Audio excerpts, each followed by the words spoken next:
leader. No doubt about that. All right, I want to come back closer to home. I want to go to your home district because the National Railroad Museum of Wisconsin in your hometown of Green Bay, for the seasonal Christmas tree display, they've allowed the Satanic temple tree, to be shown for the Christmas display.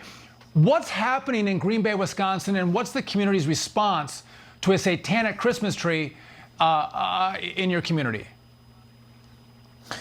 Well, thus far, the Railroads Museum's response has been insufficient. When parents and concerned citizens have contacted the Railroad Museum, they've said, well, this is an educational opportunity for kids, which is completely ridiculous, right? I think it's impossible to overstate how offensive this is to Christians. It would be in quite, a literal sense, the same thing as waving a Hamas flag inside of a synagogue. I mean, it's just absolutely crazy that we would allow this to happen. And the really shame of it is, Sean, every year the National Railroad Museum does something very interesting and cool and fun for kids, which is they do a big screening of Polar Express, and you're surrounded by all the trains, and it's a cool, fun thing to take your kids to.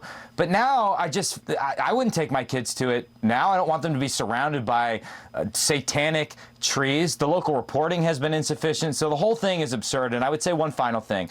Conservatives are often accused of launching a culture war or focusing or fixating on cultural issues. But here is a perfect example of how that's not what's happening. What's happening is we're just trying to defend basic traditions or defend our children in the midst of these basic traditions from the encroachment of woke ideology or offensive, upside-down cultural propaganda. And so the whole thing is a shame. I thought that Northeast Wisconsin was at least immune to something that you might see in New York or California, but we need to be vigilant as parents. Well, who would have thought that a museum would say this is an educational opportunity for children to see a satanic tree? It is outrageous.